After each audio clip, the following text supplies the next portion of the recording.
So for my reflection on learning for this class, I'm going to start out with the 20% project. So I learned how to read music. So here we have a 16th note, an eighth note, a quarter note, a half note, and a whole note. This little dot will add a half note if it's next to another note. So for instance, if there was a quarter note here, then it would be 3/4 of a note. This is a sharp, a flat, and I also learned how to read specific music for the treble clef and the bass clef. This sign here is a treble clef. So I used a couple of mnemonic devices to remember the treble clef. Here we have every good boy does fine, and here we have face, F-A-C-E. So this is how to remember the specific letters in the specific parts of the treble clef. For the bass clef, we have good boys don't fool around and all cows eat grass. So that's how I memorized how to read music for the treble and the bass clef. That's what I did for my 20% project.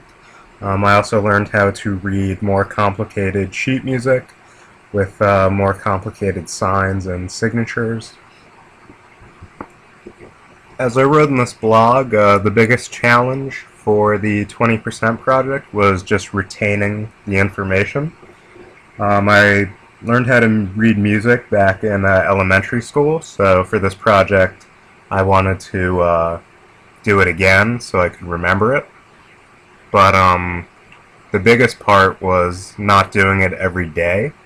So I think it was a lot harder to remember it than in the past. For my choice book reading, I read Daniel Pink's To Sell Is Human, and the central premise of this book is that the great majority of us are in sales. It says that while 1 in 9 of us in the United States are in typical sales, the great majority of us spend our time trying to convince someone else to part with their resources such as time, attention, or money. So for instance, as teachers, we're trying to convince students to part with their time and attention. So why spend weeknights doing history homework when you could be playing Call of Duty? So one of the main points in Pink's book is that the script in sales has flipped. In the past it was caveat emptor, which means of course buyer beware, but now he actually says it's caveat venditor, which means seller beware. And the reason he says this is because that buyers now, with the advent of the internet, have all this information available to them.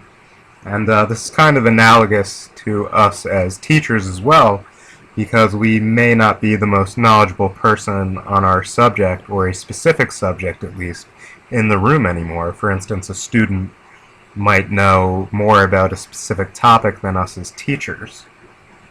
And the takeaway from this is, instead of being the end-all be-all arbiter of knowledge, direct instruction type old school teacher, we should be more facilitative and help students access this different type of information, learn this information that's available to them through more of an active learning process.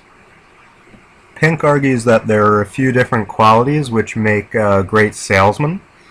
One is that they're able to read others and take the kind of attitude that they're going to try to think about what exactly other people are thinking, and he labels this attunement.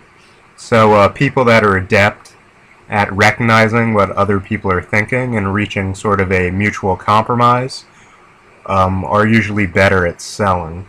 And this would also apply to teaching. If you're more attuned to your students' thinking processes, then you're more likely to be able to help them to learn. Another quality Pink discusses called buoyancy. He describes buoyancy as being able to stay afloat, and he talks about how people in sales constantly deal with rejection. So it can kind of be emotionally draining or emotionally hard to deal with this rejection over and over. As teachers, there are similar things. If a lesson doesn't go well, students we have difficulty with.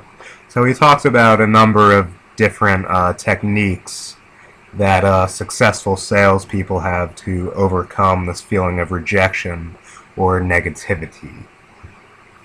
These components include interrogative self-talk. Traditionally in pop psych, we hear a lot about positive self-talk, such as "I can do this," things like that.